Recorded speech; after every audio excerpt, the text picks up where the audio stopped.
Hi everybody, again thank you for accommodating the time. So my name is Amanda Stein. What we're going to do tonight is kind of make this a little interactive, so please talk up. I don't want it to be just me talking to you. I'm going to try to make it a little fun, a little interactive, and try to also teach you something. So this is kind of the agenda for tonight. A little bit about me, a little bit about my career, a little bit about quantum technology, which you probably already know, and I will say I do not have really any technical background. I'll tell you a little bit more about my career in a second, but you know way more about quantum physics than I do, so we'll just preface that. Then I will tell you a little bit about quantum at UMD because there is a lot going on, and I don't know if you know, and if you guys do, maybe you'll educate me a little bit more, but there's a lot going on in quantum here at Maryland. I'm going to talk a little bit about commercialization and IP because I think that's really important, especially as we're embarking on a new field in quantum information science and technology. And then we'll talk about Quantum Catalyzer, which is where I currently work, and then save some time at the end for questions and answers. So a little bit about me. I had no clue 20 plus years ago that I thought I would end up working in a quantum technology company. Nobody really probably knew other than the physicists what quantum technology was, but I got my start in politics. In high school, I was so interested in the political system. I worked on the presidential campaigns in Florida in 2000, before you were born probably, and I was in Broward County, and it was a really fun time, and I got bitten by the political bug. I stayed home for college where I worked for the mayor of my town. That was pretty much the reason why I stayed home, which then parlayed me into getting a job with a congressman. During the 2004 election, I worked while I was in college in the Kerry Edwards campaign, and then it led me to DC. So my first job that brought me to DC at the end of 2004 was working for the U.S. House of Representatives from a Democrat from Florida. And I did that for almost 4 years, became extremely jaded. Saw a lot in that time. Didn't really work on science and technology policy at all, worked more on international relations and healthcare, but I decided I hated the world and thought that politics was really terrible. At the same time, I went to grad school the first time to do my master's. It's kind of like an MBA for politics, for politicals at GW. Working full-time and going to school was a lot, but it was a lot of fun. And then after I decided I hated that, I parlayed my MBA into working for nonprofits. So I worked for a couple of nonprofits. That was really wonderful. At the same time, I got married, bought a house, I lived in Montgomery County. And then in 2013, through some leap of faith, I joined the University of Maryland.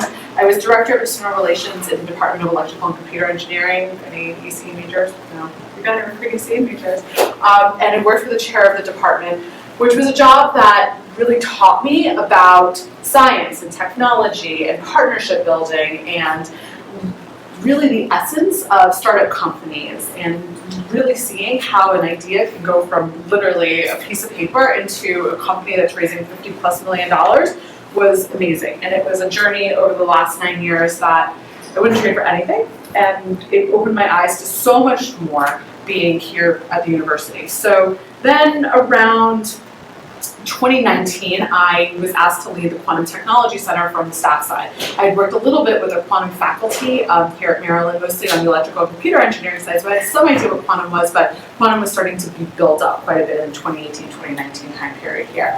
And so led that until March of this year when I decided to leave the university completely and join a startup company in quantum. In the meantime, I thought it was a really good idea in the middle of a global pandemic to go back to school and get my PhD. I'll also say I've got 2 young children, so I do not recommend getting your PhD while you're working full-time and have 2 kids, but it has been an interesting journey. So I'm in the I school. I am focusing on quantum technology, entrance into society, and looking at the socio-tech side of quantum, which we'll talk a little bit about. And so a lot of what I'm going to talk about tonight, especially before we get to the quantum catalyzer part, is kind of stuff that I'm researching from the non-physics side of quantum. So starting here, and I would love to hear from you. What is quantum technology and why is it important? You guys are in this undergraduate, why is it important? Like, why are we here? I mean, Molly's my neighbor. She's a journalism major. I recruited her to come because it's like quantum technology is really important. You need to hear what we have to say. guess in a generic sense, it's technology that leverages quantum mechanic principles, and it's important because it allows us to get into technologies and solve problems that we otherwise wouldn't have considered even or to approach. Yeah, that's pretty good. Anybody else? Anything else to add? What? It's just like a really powerful tool that if we want to go into the future and compute better and bigger things, we gotta start using it. That's true. So then why do you think quantum computers are better than supercomputers? Well, like he said, you leverage like quantum principles and stuff, and you can do different things and like niche aspects that you can solve different problems. But that was kind of a trick question, so nobody really knows the answer to that right now. Anyway, so Just good guess. answer. But technically, the theory behind quantum computers, for example, tell us that it's gonna be better than classical computers. Like all the calculation of that, like theoretical thinking of what will happen if we actually have a working quantum computer, tell that it's gonna be much better than classical, which is like the motivation that drive all these people working on this technology. But you said something really important, that if it is going to be better. So there's a lot of, that's what I saw, yes. So what is quantum technology? I think currently the quantum technology generally consists of two parts. First is the computation part, which is a fundamentally different way of computation than the traditional computers. The second part is about communication part. The communication part is all the first computation part is more like mathematically fundamentally different. The second part is more like engineering different on the communication. And a little bit about the second part, why is it important? Like this is how I'm walking in. So quantum technology is in a lot of aspects superior, and some aspects not so superior. But I think what makes it super important is not only because of its superiority over the traditional technology, but it's also destabilized, means compromises some of the past technology, especially on the cryptography part. So it comes from both sides. One side, you are better than the past. Second side, you destroy the past. And that makes it super important. Yeah, so, and that's a great point. And so I will also say that that idea is not necessarily just about computing. That, especially, and we'll talk about QCAT, I look a lot into the quantum sensing and quantum imaging aspects of it. And quantum materials. I mean, I passed by the Quantum Materials Center here. I worked with them quite a bit when we were here at Maryland. So quantum doesn't necessarily have to be computing. There's a lot of aspects of it. Yes, I don't have your name, but the last three, the computing, the cryptography, and the communication side of things are all tied together. The sensing is using these quantum principles for imaging and measurements, essentially coming out of precision measurements and atomic clocks. And then materials is just really using properties of quantum mechanics in various materials. So for instance, if you've heard of graphene, graphene is a different type of quantum material. At Quantum Catalyzer, we use quantum diamond grade quite a bit. So as you all said, the technology using the principles of subatomic particles. So it is just really a new way, and a new way of thinking about things. What is more is these applications. So I just mentioned graphene. Graphene is a very cheap material. It's very robust. It's able to sense things in a different way, but using the quantum effects of graphene, that's what makes it quantum. So a lot of the arguments are that that's not really quantum, but actually it kind of is, because if you're looking at quantum technology as a broader overview, it's sure not quantum computing, but yes, you are using quantum principles in that type of stuff. The same for sensing. MRI is a form of quantum 1.0, if you've ever heard that term before. MRI 2.0 absolutely are going to be using the principles of quantum mechanics for better MRI. And the same for like GPS denied applications. The military is very much focused in areas where there's no GPS. Then using magnetometers based on the Earth's magnetic fields, that's what's going to be able to create the next generation of navigation equipment. And then computing, I have to admit, I have not I am not as well versed in computing as I am in things like sensing and materials. However, a lot of the research that I've done clearly is about quantum computing, because that is right now the platform that is getting the most amount of money and the most attention because of all the promises and what people are trying to live up to. But there's a lot to get to a useful quantum computer. But once you are, the applications are endless within the financial services community, the automotive world. The optimization problem seems to be something that a quantum computer, even now, can do very well. And then, of course, complex data sets, for instance, for quicker and faster drug discovery. So the example that I've heard is that, can you imagine the COVID vaccine that we were like, oh my goodness, it's taken only 11 months to create this new vaccine. On a quantum computer, that would have been something like 11 days to have had that vaccine. So think about ending global pandemics using quantum computers. That's like the far out promise. Cryptography, this post-quantum cryptography is something that right now supercomputers are not able to handle if there was to be an attack by a quantum computer on even the most advanced supercomputer. So the creation of algorithms for post-quantum cryptography is quite a big business, and if you're looking at it from a business perspective, one of the areas that's happening right now. Now, that is the argument that a lot of the literature in this field that I'm working on says, maybe this isn't quite quantum, it's pure cryptography, but we'll call it quantum. And then last, of course, is quantum communications. And so one day, these computers are going to have to talk to each other.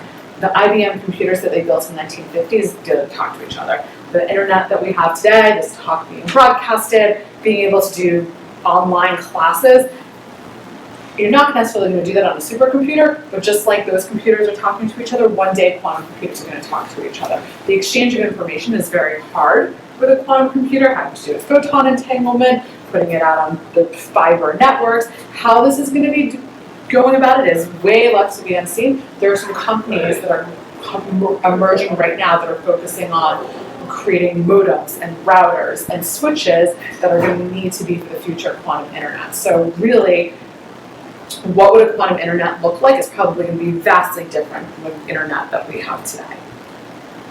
So, you all kind of touched on this. What can quantum technology actually do, and why are we doing this? These are really the 4 principles in business, and when you're creating a startup company, I way oversimplify this, but if you can do something faster, cheaper, lighter, or never been done before, you add value as a company. So as a startup company, or even if you're IBM, you can do one of these 4 things for somebody, you can have a business. And we'll talk a little bit more about commercialization in a moment. I touched on this just a little bit, but some example markets for quantum technology. The government and the military has really been the ones embracing it. The 2018 National Quantum Initiative here in the US really put quite a bit of money through the DOE, but a lot through the DoD as well, into thinking about quantum. So there's the future of the quantum internet, there's the future of sensing and computing, and when you tie that all together, the government has allocated, I don't have the exact number, but it's actually hard to find the exact number because what actually justifies quantum is another thing, but it's leveraging quite a lot of funding within the government and the military. There's a lot of programs both for small businesses and current government labs that's focused around different modalities of quantum. Then the finance world, you go down to Wall Street. I've been in Morgan Stanley's building recently where they're like, tell us more about quantum computing. They're focused on the algorithms in the play. There's something called Monte Carlo simulation that, if you think about it, if somebody can crack that and figure out how the day's trading and predict that the market's going to close down 100 points by the end of the day, lots of people are going to make a lot of money. So financial services have always been a lot of money. And if you think about it, kind of those who can invest money into R&D efforts are those who are making a lot of money too, like the financial services industry. What's interesting is that the automotive industry has really been embracing quantum technology. The biggest example that I've seen that I thought was very interesting is that Volkswagen has taken a quantum computer, or cloud networks through quantum computers to do optimization in their paint shops, both for the colors that they're using, how their cars are coming down the assembly line. So not something that you would think of, but it's a pretty cool use case. And then, in addition, companies like Volkswagen and BMW have also started looking into the quantum sensor side of things. So right now, we've heard of LiDAR, how LiDAR goes onto autonomous vehicles. The sensor suite could easily become a quantum sensor suite. The question is what modalities and how you would do it. Would you use diamond or something else? But you could see autonomous vehicles one day running on quantum sensors. And last is the medical and pharmaceutical side. So this is another one where you could look at the different materials, the different computing, the different sensing, because as I mentioned before, MRI 2.0 is going to be using quantum imaging. The pharmaceutical industry, as I use the COVID example, and future drug discovery, there also will be quantum medical devices one day. So really kind of the sky's the limit. So my favorite question, does a lot of promise equal a lot of hype? What do you guys think? No, but it usually goes hand in hand. The question is that like promise of what it can do, can it actually live up to it, right? Yeah. I don't know if you've heard the term also quantum winner and some of the stuff, yeah. But so essentially really if quantum technology and specifically computing, I think sensing can kind of fall more into traditional modalities of sensing and still be okay, but specifically quantum computers can't do something like really awesome really soon. There might be this future quantum winner.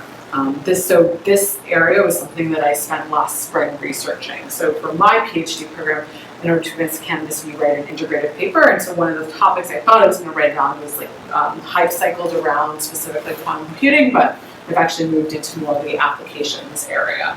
But yeah, did you have a question? I just had a comment about the question on the screen. I think with quantum technology specifically, there might be lower hype compared to the amount of promise it has than one would expect. And I think it's because with startups, I notice at least that the most hype comes when at this like initial phase where a company can display a prototype or some kind of demonstration. But I feel like with quantum technology, once you can do that, we've already hit close to the end product. So it's like we're kind of before that right now, where you have a really great demo. Yeah. I guess part of the quantum hype reminds me of at least reading about like the .com bubble, and like what happened to like tech startups that like leveraged the internet, and then after some time people were like, wait, what are money going into a lot of things that ended up not being as promising as they seemed.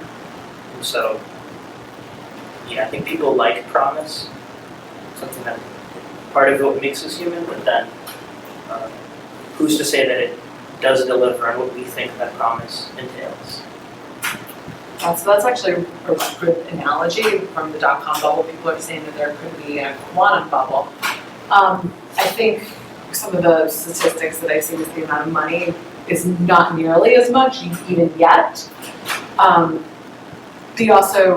A lot of those companies all look the same. Not to say that all quantum computing companies, a lot of them look the same, but there's different modalities and different platforms right now. I didn't go into it with this talk about the supercomputing and the ions and the neutral atoms and photonic and all of that. But one of these days, one of those modalities is probably going to win out. What's going to happen, in my opinion, is that there probably will be a consolidation before there is the bubble. And so hype from an academic standpoint is not necessarily a bad thing. You want to have some sort of level of discussion and talk. I mean, look, we're here, right? It's kind of a hot topic. But the question is, how it's going to be used, and is this promise actually? There is some, as you were saying, it will live up to it once it can prove something. But is it going to prove it any better than current supercomputers, as we just first talked about, or do you need other companies that are going to be able to support quantum computers, and is that living up to its hype? So these are some of the questions that you guys are probably not thinking about from the technical side, and this whole field that now I'm working on my PhD and is starting to come up, starting to think about some of these weird research questions, but then making parallels to how, for instance, computing in general came up, or how AI is being focused now. And also you have to keep in mind it's in deep tech. I mean, there is a lot of money that has gone into the quantum computer company. I think this at one point is over $1 trillion if you pooled every single startup company, plus the IBMs and Googles of the world. It is vast amounts, but still it doesn't even come close to actually the amount of funding that was put into computers in the early days too. So, you know, all of these fun questions that I think about. Does anybody have any other thoughts, or we can pause here for a second? Do you think once a company figures out how to effectively, like you said, that there's different like ways that you can, you know, effectively create a quantum computer? So once one company figures out the most effective way, you think all the other companies will like collapse onto that one way and should switch up and start, like, because we talked about like atom computing came in and they talked about how they used like neutral atoms.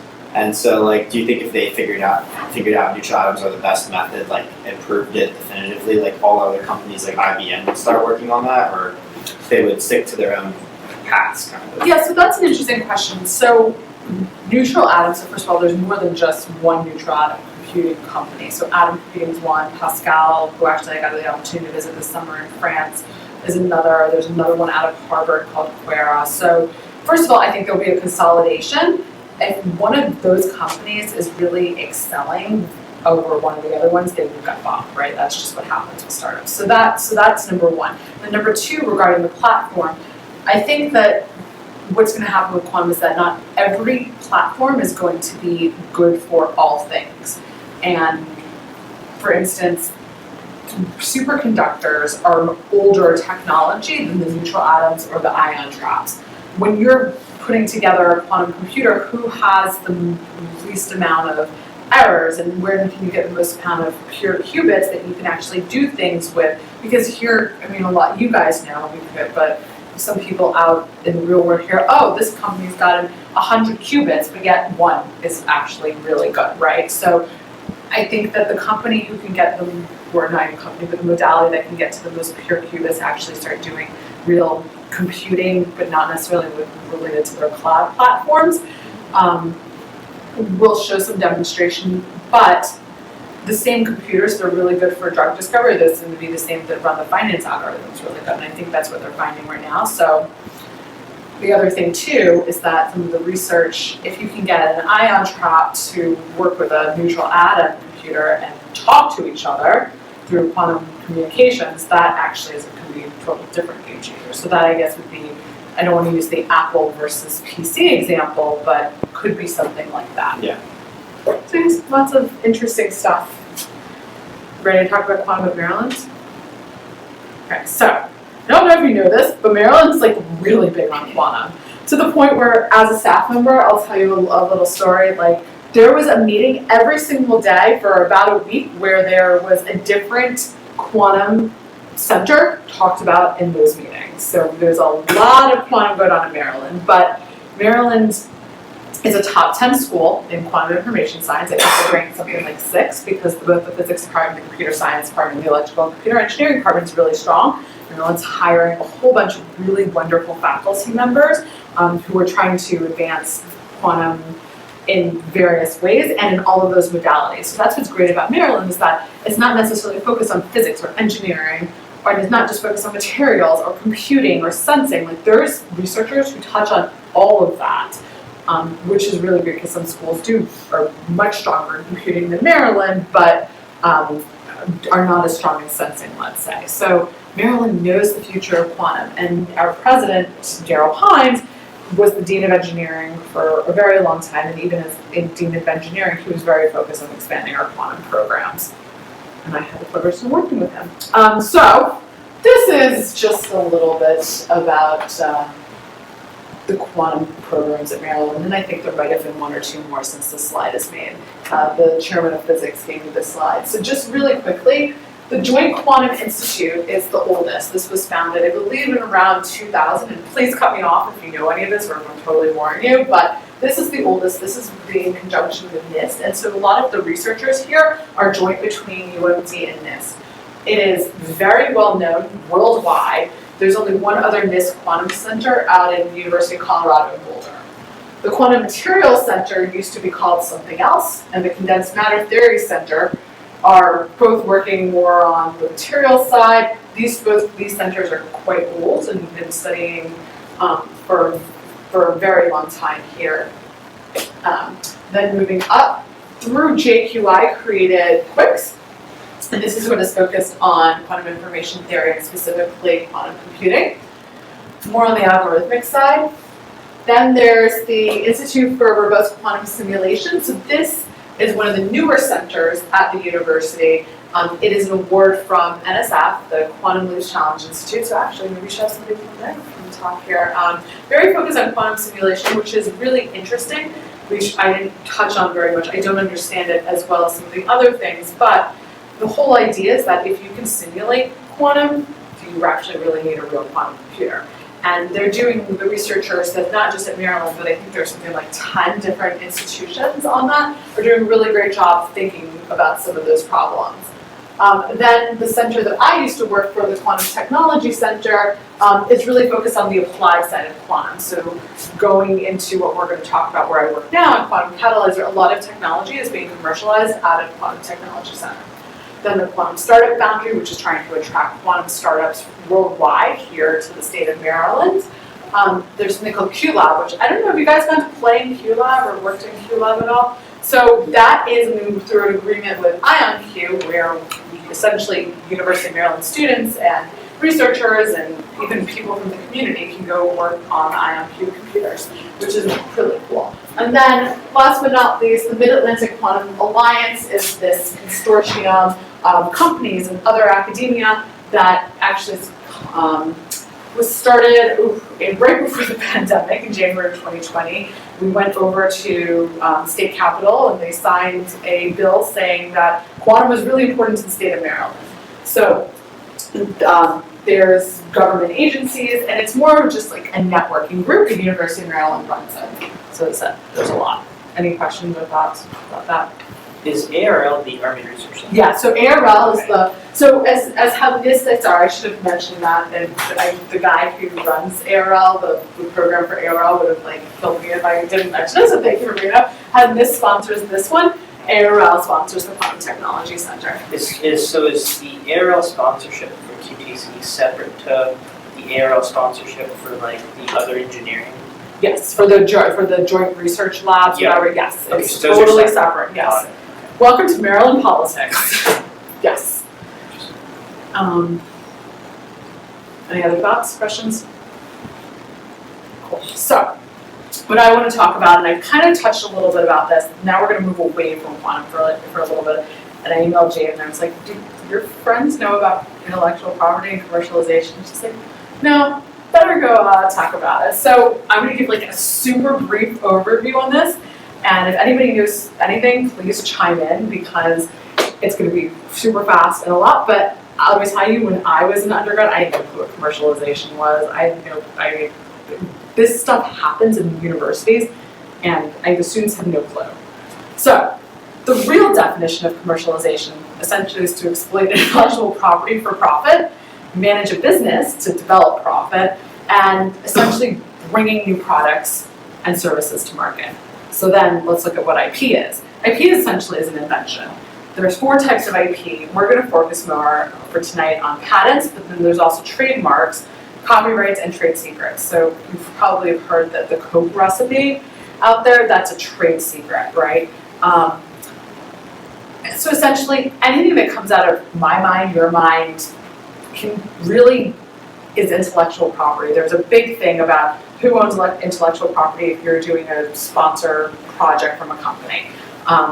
There are literally lawyers who spend their days, multiple lawyers at this university and other universities, thinking about this type of intellectual property. So now, why is this so important? So, this is a really bad infographic. As I said, I'm a student too. I was doing these slides late last night. I'm not a graphic designer at all, so this is the worst infographic in the world, but it kind of gets to the point. So, we've all been in these academic labs right now, right? So the professors are working on some really great ideas. They are doing great experiments, and then sometimes they get an idea and say, hey, this actually has something, that I can do something with this. So then from there, they create IP. They disclose their invention they disclose their invention to the university. And let's just say for the university purpose. If I was in a startup company, you would disclose the invention to the other lawyers. But just say, write it down. And then the technology transfer office then says, yeah, I think you have something. They review what they call prior art to see if there's anything else out there that is like this and say, I think this has weight to create a new patent. From there, they apply for the patent, and so you go through a provisional process for about a year or so, and then after a year, you file the full patent, and it can take up to 5 years to get a patent. Now, what do you do with the IP? Sometimes you just let it sit. Sometimes you create a startup with it. And then sometimes existing companies that come to universities quite often and license the IP from the universities. That means that they pay the university for this intellectual property. The same is true if it wasn't a university, if it was a company. Companies right now are developing patents, developing IP. But right now it really is a race, going back to quantum, for how much IP can be developed. There's a bunch of companies that are saying, we want to hold the patents for, like, IonQ holds the patents for ion trap computing, some of the initial early patents. Some of them are in conjunction with the University of Maryland, where the startup company is then the startup company is paying the university for the patent. I'm not going to get into that. That gets very complicated, and lots of lawyers get paid lots of money for that. But the whole idea is that with the right IP, you could make a lot of money. So the initial patents, let's say from IonQ, that it was joint research between Duke University and University of Maryland, and even before the startup was created, is quite valuable. The same on the flip side, IBM created a lot of the initial IP for superconducting computers. That IP is pretty valuable. So what do you do now? You create a startup company, or you have an existing company use it. They license the patent, and there you go. You've just spent a lot of money on lawyers, and now you have an idea that can be turned into a startup company or really have legs within the technology side of things. So that was very, very, very fast, and I would say like a zero, not even a 101, but like a 0-1 for IP and commercialization. Does anybody have any questions before I go on? I guess if you were to, get a patent through the university, through research at the university, in terms of ownership over the patent and the ability to license it, collect royalties or do something with it, does that power lie to the researchers or to the university? That's a great question. So, the university researchers are employed by the university, including the postdocs and the graduate students. The university owns that patent. Okay. They do not. You as undergraduate students, and don't quote me on this, you're going to go back to your dorms and be like, I own all my IP. There is something different when you're an undergraduate student because you are not an employee of the university. Okay.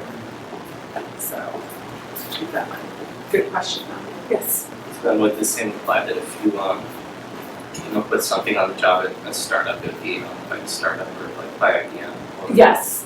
Usually, so for instance, we'll talk about my company, Quantum Catalyzer, for a moment, but my employees, when they start on day one, sign something that says, all IP that I have due to working hours will be assigned to the company. And therefore, the company also has to pay for it. On the flip side too though, if you go to your company and disclose, say, hey, I was working on this before, or I'm working on this in my free time, even though it's got ties to you, they can patent it by themselves. But if it's proven that they're working on something, even if it's on their own time that's related to their work at work, the company should own that. So it gets into some legal working waters, and that's why lawyers get paid a lot of money. So I don't know if anybody's interested in patent law, but that is a great career to go into. I'm married to an attorney, but not in patent law. Okay, so now we're going to go to Quantum Catalyzer. Quantum Catalyzer was founded in September 2020, so again, another great pandemic idea. Our idea is to lower the barriers of entry for quantum technology. So looking at what are the near-term applications of quantum technology.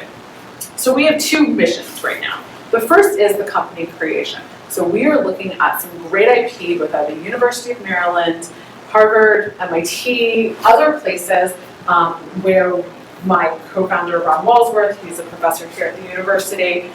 He was formerly at Harvard, so he knows a lot of people within the community, and we are looking at some really great IP and saying, yes, we think this has legs and needs to be a startup company. Sometimes we say you should go license this to probably we're on more on the sensing side, so not IBM, but let's just say some other company, or we say, no, this needs to live in the academic research labs, which we'll talk about in a moment.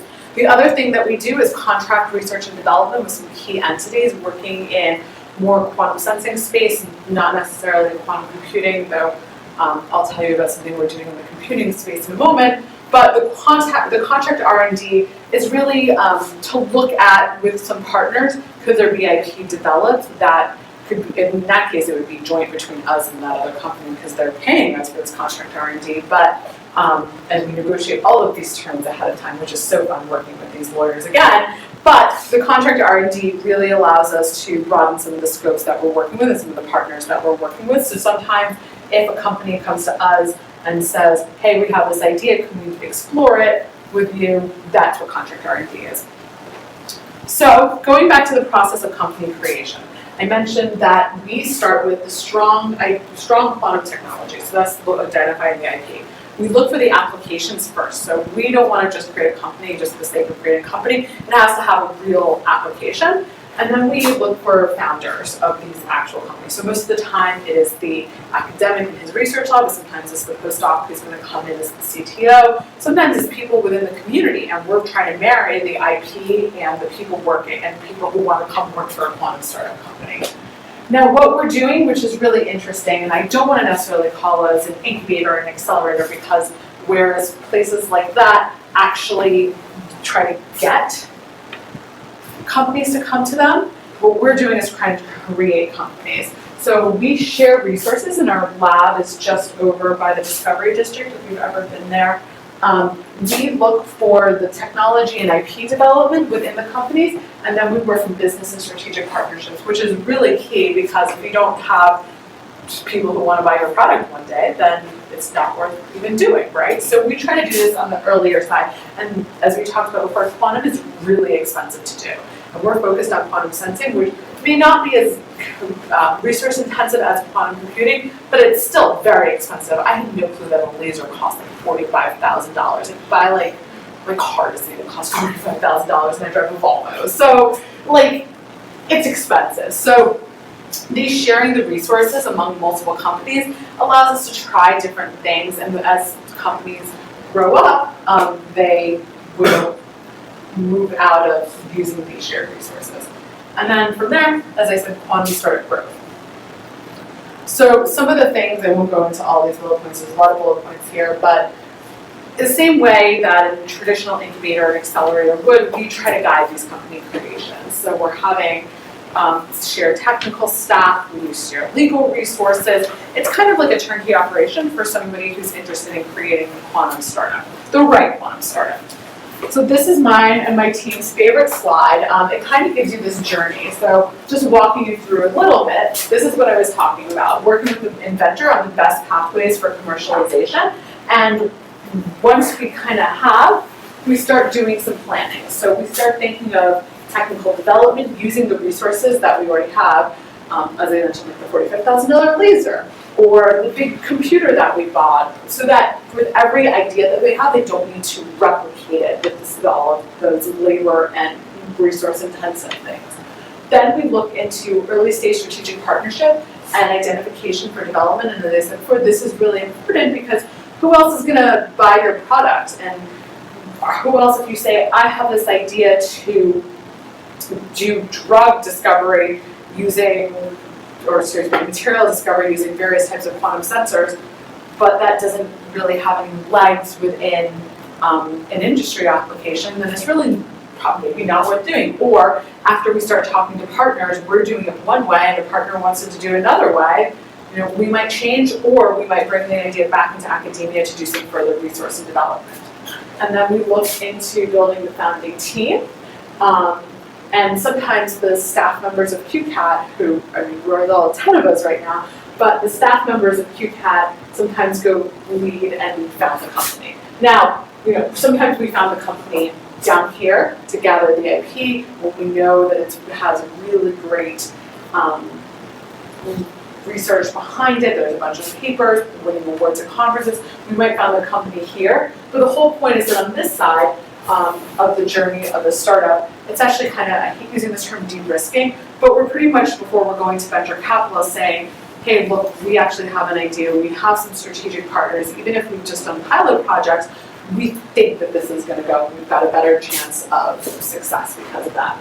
And then on this side is pretty much what happens in a normal startup. So does anybody, just curious, have any ideas or have thoughts of worked with a startup company before? Okay. Watch Silicon Valley. There you go. So this here, if you watch Silicon Valley, this is Silicon Valley on this side.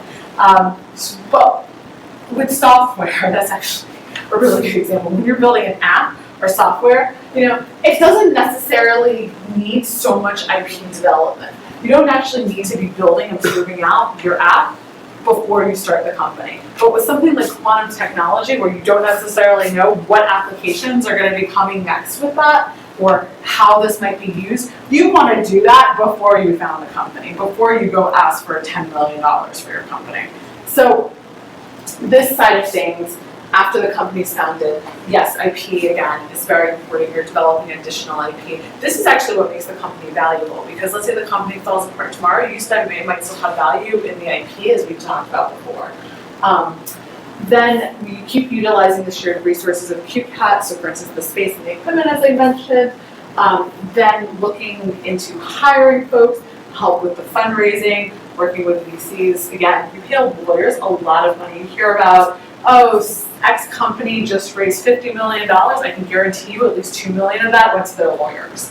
And then last but not least, then QCAT will hold equity within these companies, which is part of the QCAT business model. Hopefully one day we'll have a company sell for millions of dollars, then that will flow back to QCAT. But we, only being about 2 years old, we're not in any independent operation yet, but we've had companies that are doing fairly well that are on this journey path. Anybody have any questions? So for the first half, is it like so for the first half, is it like part-time? Because you say you're transition staff into full-time later. Yeah, Does so that mean sorry, so that's a great clarification. So right now we've got 10 staff members. So my job right now though is CEO of QCAT, but then I'm also serving a very similar role for, I'll show you our logos of our companies in a minute, but for the other companies too. Because as we're developing out the technology, being the CEO of a technology company that isn't really doing much yet is not necessarily a full-time job. And the same for a lot of our technical staff, with some of them we do have CTOs, but the technical staff, the engineering staff that's underneath it and working with them are not full-time, but they're full-time within Quantum Catalyzer. So that's the sharing of resources that I mentioned. I was going to ask, so how when it comes to looking at new technologies and getting the grasp of them, how do you know whether an IP makes sense versus like keeping it a trade secret and not telling someone? Yeah, that's a great. So that actually is a great question. So for deep tech, it's mostly creating of patents. You want to create the patents. That's, as I said, what's adding value to the company. If you are, let's say, a fashion designer, that might actually, and how you sew the hem of these jeans might be more of a trade secret. I see. Okay.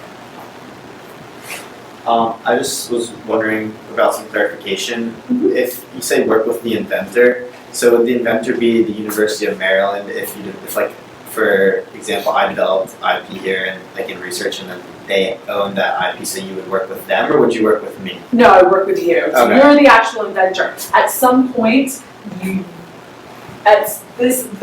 are points on here that are, like for instance, the actual licensing, the negotiation of the licensing process. That will happen kind of after you found the company somewhere probably here. So to give you, for instance, we can switch between these two slides, but this is one where we're licensing or will license technology from Harvard. The initial IP was developed at Harvard University. However, we're doing a lot of development in the lab first, and then we will license the technology. So that's actually quite a personal question of when a company decides to license the technology.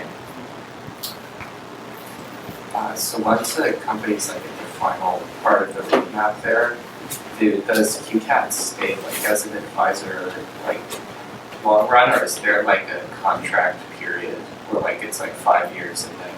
Yeah, that's a great question. Well, we haven't gotten to that point yet, but the idea is that QCAT will stay like as an advisor. So with each of our companies that we've created 4 so far, with each of these companies we do have a partnership agreement. It doesn't have a specific length of time, but it outlines, this, what we're giving them.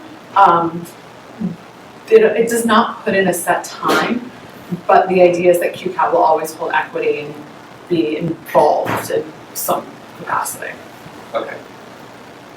And we're also a startup, so we're being flexible and trying to, kind of see what happens.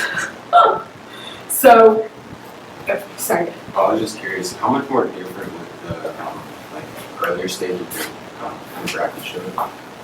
How much more different would it be if it's a quantum computing software company like 1Qubit or 1Qubit? Yeah, that's a great question. I will say it takes a lot less money. And I will preface also by saying when we show the companies, all of the companies that we've created so far are in the quantum sensing space. We have not, for strategic reasons, actually not gone into the quantum computing space, but I will foresee that you could still work with the inventors on the best pathways for commercialization. You can still do the technical development. You still do real estate partnerships. You can still build a founding team for a quantum algorithm company or quantum software company. I just think it takes a lot less money. Though I hear that the type of quantum computing time that you need to build those algorithm companies is still very expensive. Anybody else have any questions? So this is my last slide, I promise. You've been a wonderful, wonderful audience. These are the 4 companies that we've created. As you see, they're all focused more on the quantum sensing, quantum imaging, quantum instrumentation side of things. Some of them have been more active than others, like for instance Xerxes right now, the technology is still being developed here at the University of Maryland, though we decided it was important to create a company so that we can start talking to partners about this. And one day we will license the technology from the University of Maryland. QDMIO is actually pretty cool because it's creating instrumentation that we're selling to government labs and other universities. It was founded in January of 2021. We've sold 2 devices so far, but that just gives you an idea how long it takes for the technology development. And actually, this was pretty mature technology. There's a fair amount of potential there, though instrumentation is not going to be the next quantum computing business. You're talking about using this instrumentation for very specific things. Euclid, I'm actually very excited about. I mentioned before we are touching on computing. This is quantum imaging within semiconductors. So going back to the slide I had about how are you going to create value for a company? You're going to do things cheaper, lighter, faster. Well, this is actually doing the imaging of semiconductors both novel and faster, and in my opinion better, though. We're improving the technology to do it better. But this is all using quantum sensing applications. And then this one, it's quantum data for machine learning. So it's not machine learning on a quantum computer. It's actually you getting quantum data sets and figuring out how to do machine learning on quantum data sets. Because I'm told, as I prefaced in the beginning, I am not technical at all, but I was told that the data that you're putting into or coming out of quantum sensors are, if you want to do machine learning on it, you need to develop some different algorithms. It's not the same as just traditional machine learning. So we created a company around that. Each of these have different founders, though the founder of QCAT, Ron Walsworth, is really involved he's the founder of most of these companies on here as well. So that's about it. Our plans are to create more companies. Our plans to grow out QCAT, some of the contract R&D we're doing. We are looking for full-time hires to help with some of the development. We are looking for interns, but unfortunately, because of conflict of interest rules, can't have interns during the school year if you're a student, but over the summer, If this is something that I said tonight is of interest, let me know. I should have put my email on here, but it's just amanda@q-cat.io. I'm also on the website. So that's it. What other questions and thoughts do we have? You said there's like strategic reason you're avoiding kind of quantum computing. So what is Why? that? Our expertise right now lies in the sensing side of things, and there's just so much work to be done, in my opinion, the sensing side of things as well, that it's just a strategic focus. It's not that we're completely avoiding it. If we found, if somebody came to us and said, hey, can you help us start a quantum computing company? I mean, probably wouldn't. I mean, I don't know if we'd say no, but with the right things. We actually are working with a company that's working on some quantum modems and repeaters and routers right now. So maybe that might be one of our next companies that's in quantum communications. I was gonna ask, do you think is it hard to like communicate with the development team since you don't have such a technical background, and like I would just assume that they're kind of speaking gibberish to you. Did I do well tonight? Yeah. So yes and no. I think that the skills I learned when I was working at the university in electrical computer engineering, I learned how to translate, and this is a great skill from both sides, right? I learned how to translate what the researchers were saying into plain English, which oftentimes when you're going to pitch to venture capitalists, I don't know what the hell this is. So being able to do that and boil it down into a way that layman people can understand is extremely important. On the flip side, and I challenge our technical team to do this, if I can understand it, I probably have more of an understanding of quantum than like my mother does. But if they can explain what they're doing to me, it does them a service too. I also say like middle school level people, middle school level. I'm curious specifically about the potential for using data from quantum sensors in machine learning. What kind of concept you guys see from that? So that is a question I cannot answer. No, I can answer it sort of.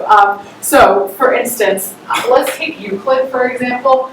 The images that they're getting, it's a lot of pattern recognition.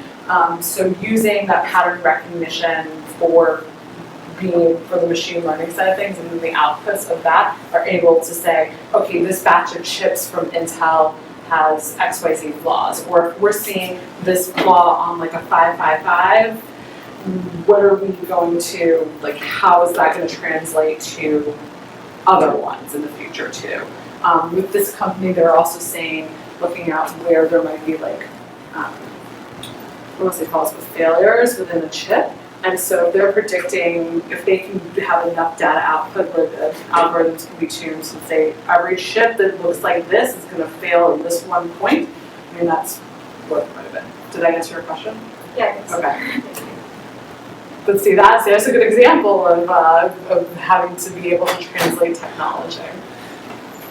This is kind of a similar question, but like within quantum, there are obviously people entering quantum on the technical side that have not experienced it before. Yeah. So the question is like, as you as a CEO, how do you get those people to interact with, people on the theoretical side versus the technical side, having never gone into the industry before? Yeah, so this is actually a big question for like workforce development, and as we're trying to hire people, I'll give you an example. Just today, we're sitting around the table, somebody who has undergrad in physics, but his PhD in material science.